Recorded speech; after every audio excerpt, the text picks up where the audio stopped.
Hello guys! Magandang hapon sa inyong lahat. This is your guys, Mama Sigrid Channel. Faith Taylor o Zumatarder. So ngayong hapon na to, tigara na rin sabihin sa inyo ng ating mga gabay. So this is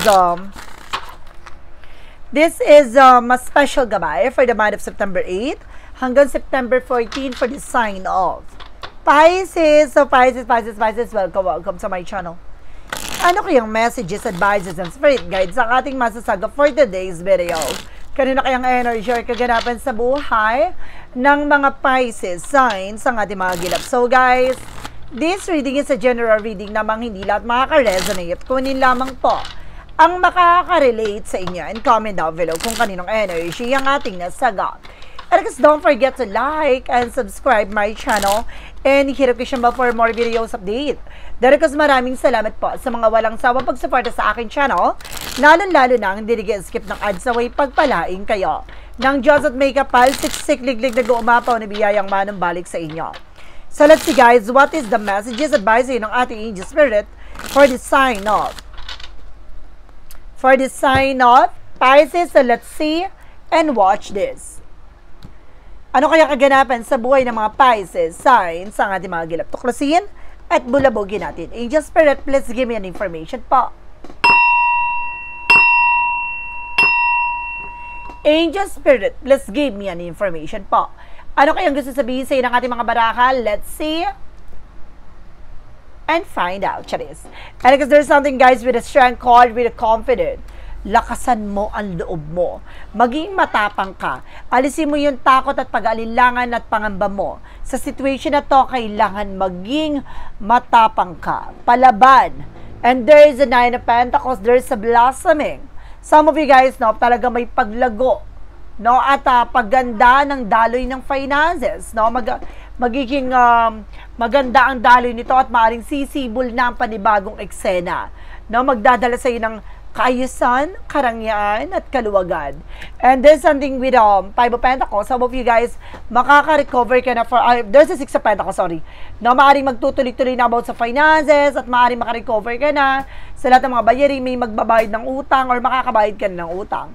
Or maaaring maging maganda ng daloy ng iyong situations. No? Sinasabi dito, maaaring maging maganda ng ang takbo ng iyong buhay. And because there's something guys with a Ten of Pentacles. Wow, there's something in long term. Magkakaroon ka na pang matagalan situation. No, there's a success. Talaga magtatagumpay ka. There's something long term. No, long term investment, long term success, and long term financial windfall. And there's something that Three of Pentacles for collaborations. No, there's something connection. No, maring marami kang, there's a lot of transactions. No, collaborations, especially sa trabaho or pagdating sa negosyo, hanap buhay, or resource of income. And because there's something guys with the page of serving curiosity, kailangan maging mabusisay ka, no? Kailangan alamin mo lahat ng bagay na alam mo makakatulong sa'yo. No? Kailangan tuklasin mo yung bagay na alam mong magbibigay ng kaalaman sa'yo. So, kailangan maging mabusisi ka. Pag-aralang mabuti, no? So, let's see what is additional messages tayo with a strength card. Represent with a Queen of Swords. Clear the boundaries. Linisin mo yung mga nabagay na nasa paligid mo. No? Kailangan lakasan mo ang loob mo, lakasan mo ang pakiramdam mo dahil maraming taong maaaring lumason sa eksena mo. Kaya kailangan pag-ingatan mo. What is the Knight of Swords? No, ay Knight of Pentacles. Represent with a Hermit card. No, the answer yun is here. So, nandito na ang kasagutan sa iyong mga katanungan. No, bibigyan liwanag na pagdating sa finances and career mo. No, gaganda na ang daloy nito, ang sitwasyon. And of course, there's something, the Six of Pentacles, represent with the Chariot ka with an action movement. No, magkakaroon talaga ng paggalaw ng eksena at sitwasyon. Magtutuloy-tuloy na raw magandang kapalaran sa'yo. When it comes for finances, resource of income, gaganda ng daloy nito. Marami talagang galawang magaganap. No, talagang maraming mga changes and development. No, talagang malaking factor dito yung finances mo. And there's a Ten of Pentacles, represent with the Lovers. So, long term. Hindi lang siya long-term relationship, kundi long-term success, no, long-term investments, ganon. So, there's something guys with a hyphen for lesson learned. So, kailangan mo pakakatandaan na may mga taong nakakasalamuha ka na pag-ingatan mo. No? Mag-ingat ka sa mga taong makakasalamuha, makakausap mo, makakahalubilo mo, no, kailangan mong proteksyonan ng iyong sarili. There's a lesson learned, there's an education. Kailangan mo madala, no, matuto ka na. Marami ng bagay na nangyari sa'yo, parang tinraidor ka, nilinlang ka, no, pinaglololoko ka, ganon. So, let's say, there's something, guys, with a Three of Swords. No, kailangan maging mabusisi ka. Alamin mo, no, there's a looking, watching at you with spying, no, talagang sinusubaybayan ka ng tao na to, na maaaring there's insecure, or maaaring talagang meron talaga sumasabot tayo, there's a third parties, or talagang, it's either a toxic friend, a toxic environment, ganon. So, kailangan mas maging mauta ka. No, there's a watching, looking at you in all times. So, talaga pinagmamasdan ka sa lahat ng galawan mo. Now, this is something that strikes across that Queen of Swords, represent with the Ace of Wands. So, this is something, a new project, a new ideas, a new plan. So, dito papasok ang mga bagong proyekto, plano, and of course, bagong oportunidad na kailangan na linisin mo. Ano man yung bagay na sa paligid mo na magsisilbing panira ng ginagawa mo, no, ng plano mo. And this is Star card, healing and recovery. Tulad na sinasabi ko, ito ng kasagutan sa iyong katanungan. May kagalingan at kaayusan at maaari ito yung magdadala ng pag-asa sa lahat ng bagay na gusto mo mangyari sa buhay mo. Ito yung kaliwanagan sa lahat ng bagay na to, na magdadala sa iyo ng paglago at paglakas ng iyong hanap buhay o negosyo. And of course, trabaho. And of course, there's something, the Four of Pentacles, saving money or protectionan mo naman yung bagay na meron ka. No, kaya kailangan mas maging mauta ka this time. No, huwag ka magpapabudol o magpapauto sa mga taong nasa paligid mo. Some of them, guys, pinapaikot ka nila. Sinusubukan kung mauuto ka ba. So, kailangan mong kumilos, gumalaw, maging balanse ka. Timbangin mo yung mga taong pagkakatiwalaan mo. This is something, the Moon card.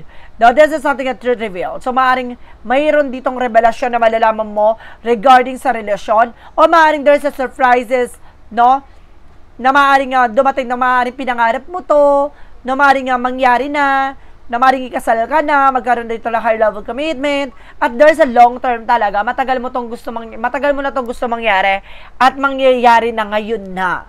No, there's something, guys, with the Ace of Cups, there's something a love, no?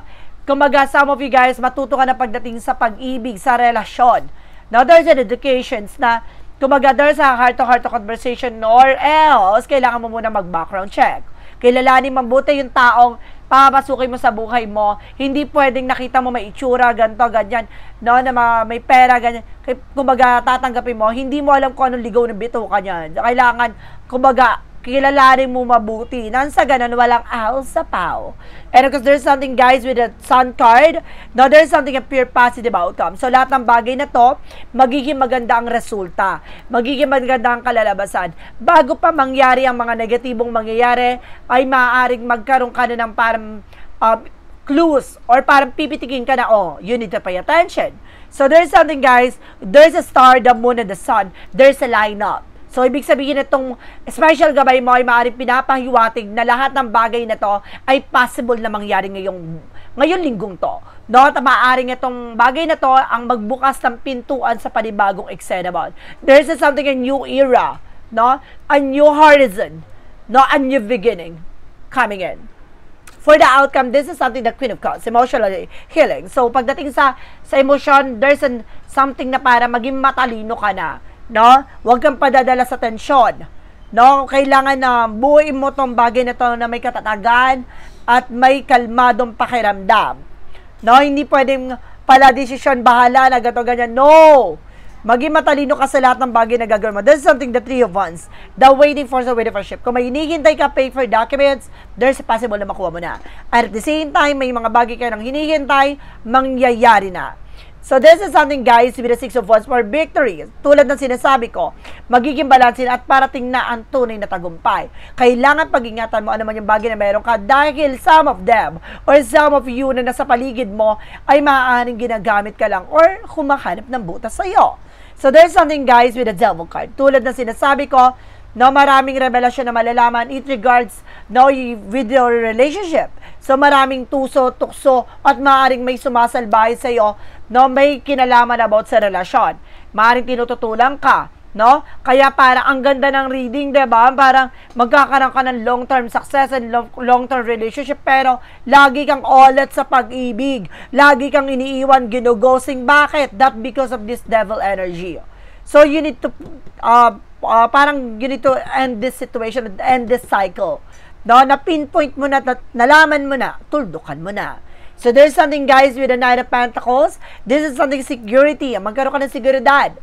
No, lalo-lalo pagdating sa relationship, magkaroon ng privacy. Kasi some of you guys, no, maraming toxic environment talaga dyan. Nakala mo natutuwa sa nangyari sa buhay mo. Hindi mo alam, nangingit-ngit na pala sa inggit. No, additional messages. So there is something, the King of Wands, a vision. No, alamin mo, meron talagang gitara dito na lagi nakasubaybay at lagi nakatingin sa galawan mo. Nabibigyan ka ng linaw dito kung sino siya at matutuldukan, matutumbok mo na. So let's see. Hanapin natin, nagilapin natin pagdating sa finances and career, love life, at kalusugan. Let's watch this. Okay, so we're back. So nandito tayo about sa finances and career, love life, at kalusugan. Alamin natin yan. So before anything else, shuffle muna tayo nang sa ganang pasabag ang mababasa natin sa reading mo.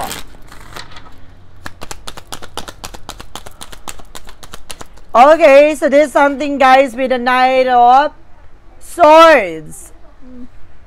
Pagdating sa negosyo, hanap buhay, some of you nagkakaroon ka ng fear, no? Afraid, anxieties, sleepless nights. Or maring hindi kayo makatulog, no? And there's a Seven of Swords. No, marami talagang sinungaling manloloko sa paligid mo. Mag-iingat kayo dito, nai-stress ka. No, pagdating sa negosyo, hanap buhay o trabaho mo. And this is the Nine of Cups. No, there's an offer. No, may offer na paparating, pero mag-ingat ka. There's something of fake apologies. No, there's a sinungaling. No, this is something, guys, with Emperor. Maging mature ka. No, para hindi ka mapaikot muli. No, alam mo na yung bagay o galawan yan. Madala ka na. So let's see. Additional messages tayo. There is something, guys, with the Two of Swords. Now, there's something decision that you need to make. So, may mga bagay o decision na kailangan mo ng tuldukan at putulin na. No, lalo-lalo na pagdating sa finances and career na may mga sistema dyan na mali na kailangan ng matanggal at mabago. This is something the Knight of Swords. Bibilis ang takbo ng sitwasyon. Lahat ng bagay na to lilinawin at liliwanagin sa'yo. Tuldukan mo na nagbibigay stress. Putulin mo na yung nagbibigay eksena sa'yo dito ng kasinungalingan, no? At walang katotohanan. So, mag-ingat po kayo sa mga taong pagkakatiwalaan mo. Pagdating sa resource of income and finances mo. So, let's see. Pagdating sa love life, there is something, the Fool card. There is something a new beginning. A leap of faith. So, dahil sa pananampalataya at tiwala mo, ibibigay talaga ng ating Panginoon kung sino ang nararapat para sa iyo. And there is something, the Death card. Now, ito na yung katapusan ng paghihintay. This is something, a transformations. Now, mababago na ang sitwasyon dahil malalantad na ang kasinungalingan. There's something, the Eight of Cups. Unti-unti ka na makaka-move on. Makaka-recover. No? And because there's a Six of Swords, makakaalis na kayo sa situation on position. No? Na parang laging bibigot, laging naiiwan, maaaring naputuldukan mo na siya. This is the Temperance. No? Matuto kang kumalma. You are also guided. Maaaring ginagabayan ka na ng ating angel spirit. Kailangan mo lang talaga maging wais at putulin. Ano man yung bagay na nagbibigay komplikasyon na pinakaugat ng pinanggagalingan nito. So, let's see. What is additional messages tayo? Pagdating naman tayo sa kalusugan. Let's see. So, there is something, guys, with the Ace of Pentacles. Kakibit ng kalusugan mo ay malaking pera. Ibig sabihin, or pera. Ibig sabihin, pagdating sa finances and career, nai-stress ka. So, ibig sabihin, doon nga, nagkakaroon ka ng depression, no? Kaugnay siya niyan. This is something that the Eight of Swords. No, that because of toxic and negativities around you, kung makakalaya ka from that situation, gaganda na ang kalusugan mo. No? So, there's something, guys, with a Seven of Cups. No? At maaaring naguguluhan ka. Maraming tumatakbo sa isip mo. Ganun yun. There's an activated na kahit natutulog ka.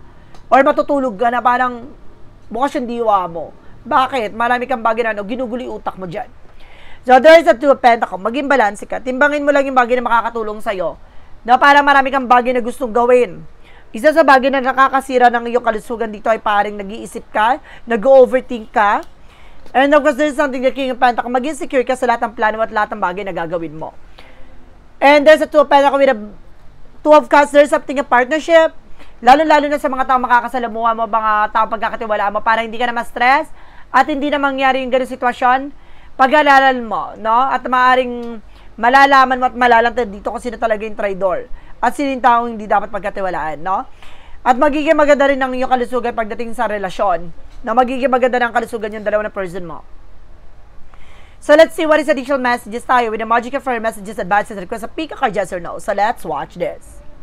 So we're back. So nandito na tayo with the Magic Affirm messages, advices. So before anything else, guys, no, maraming salamat po sa mga nag-share ng aking video sa mga uri ng social media platforms. Maraming salamat po sa mga solid subscriber and of course sa mga new subscriber and followers natin sa masulok na mundo. At then of course, guys, no, kung bago ka sa channel ko, ang pick a card, yes or no pala, pwede ka magtanong. Isa lang ang magiging tanong, isa lang ang magiging sagot within 1, 2, or 3. Then of course, kapag nakapag-isip ka na magiging tanong at nakapili ka na magiging sagot sa tanong mo within 1, 2, or 3, please comment down below at malalaman mo ang sagot sa dulo ng reading na to. So let's see, what is the Magic Affirm messages, advices? So let's watch this. So there's a new home. Wow! Magkakaroon ka daw ng bagong bahay. Bagong tahanan. This is something I'm moving is a step into the right direction for you.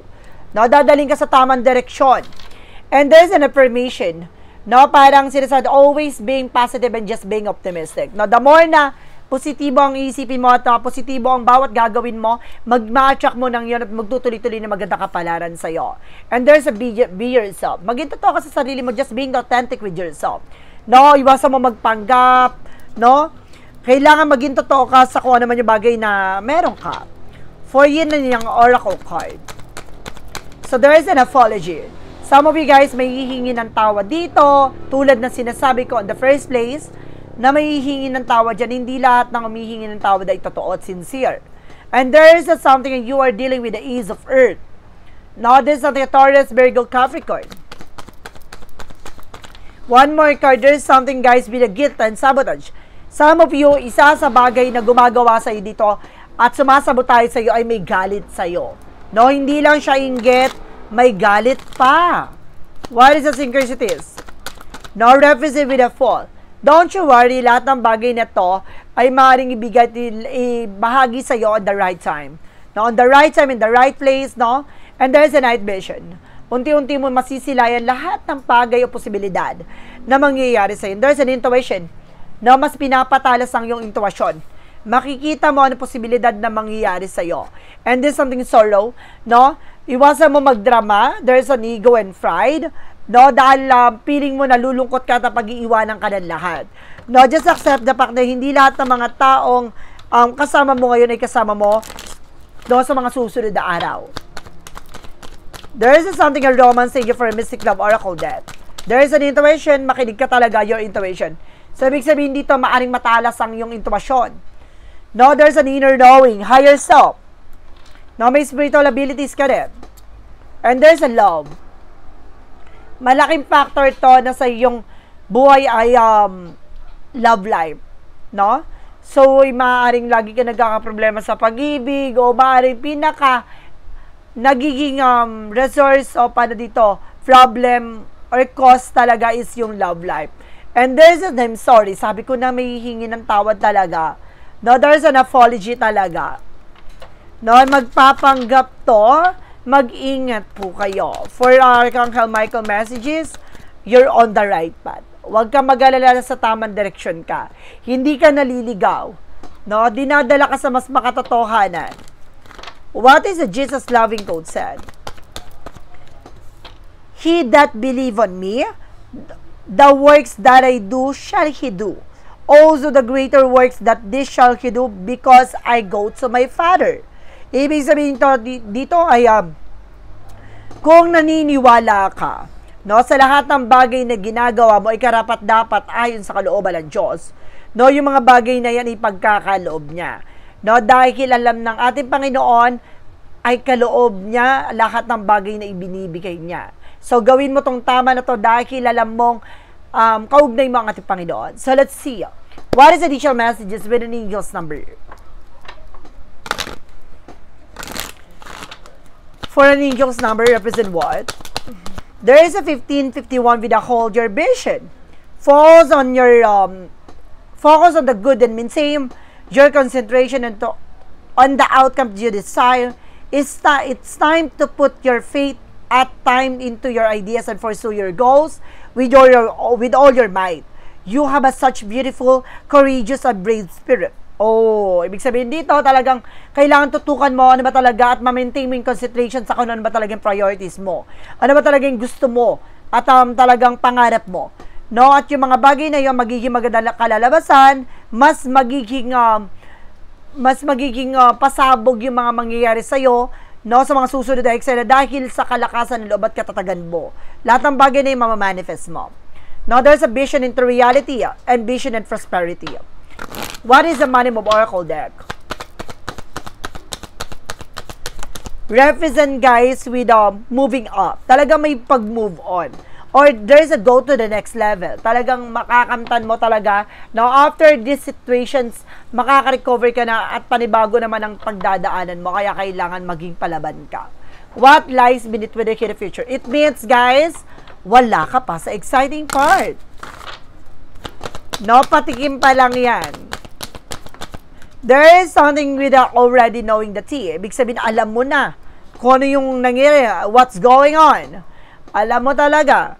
What is a clarifying for a love situation?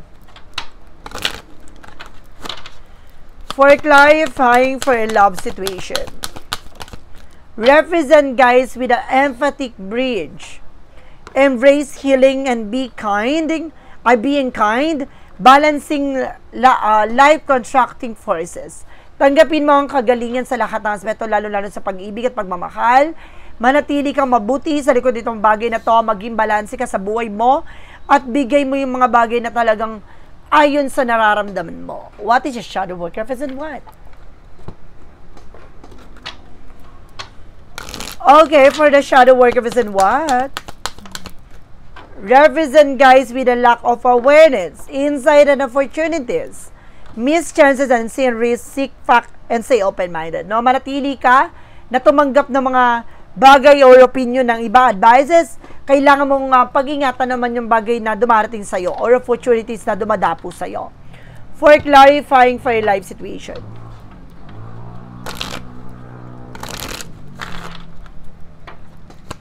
For clarifying for your life situation. Represent guys with shield of resilience. Employ your shield of resilience guarding against external pressure while nurturing your internal strength into love and care. Sa buhay mo talaga, na proteksyonan mo at magtiyaga ka naman yung bagay na meron ka. No? Kahit na tungkol sa pag-ibig at relasyon, at the same time sa career, kailangan manatili kang proteksyonan ng iyong sarili, magkaroon ka ng consistency, no? At concentration sa ano ba talaga yung priorities mo. What is the part of the light represent what? Parang sinasabi sa akin dito sa reading mo, wag mong hayaan guluhin kanila. No, bagkos manatili ka, ano ba talagang gusto mo mangyari sa buhay mo? No, there's a reality. No, ganun talaga ang realidad. Maraming maskara sa harapan mo.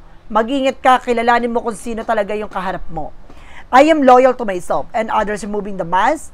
I born and letting go of illusions with confidence in myself. I show my true strength. I no longer to hide.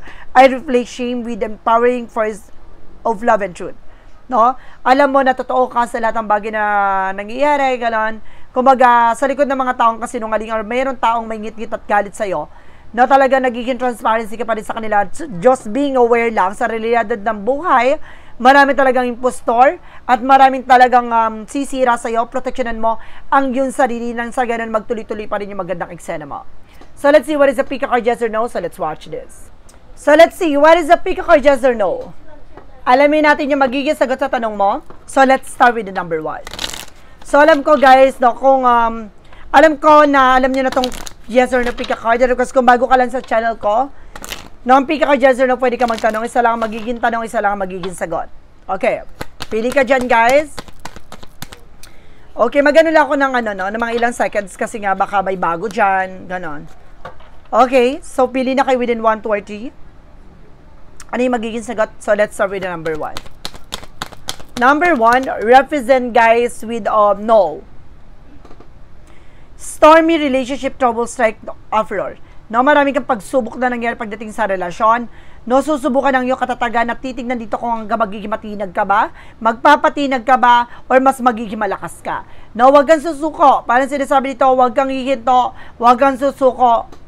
Maniwala ka sa pinaglalaban mo. Number 2, there is double yes. Double yes, there is a double yes. Follow your guidance, it's lead to the truth.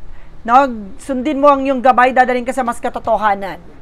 And valuable experience worth your time profit. No, kumbaga itong pinaghirapan mo, makakamtan mo, at makukuha mo naman yung talagang pinagpaguran mo. Number 3, there is a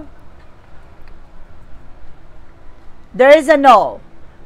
On pins and needle drop patch being stuck. Na huwag kang manatili dyan sa sitwasyon na yan. Bunutin mo yung sarili mo mula sa pagkalugmok. Bagkos hanapin mo yung bagay na alam mo makakaluwag at makakatulong sa'yo. No, para makalis ka sa posisyon at sitwasyon. So guys, this is a special gabay for the month of September 8 hanggang September 14 for the sign of. For this sign of Pisces. So Pisces, maraming salamat po for this wonderful reading. So once again, this reading is a general reading lamang, hindi lahat makaka-resonate.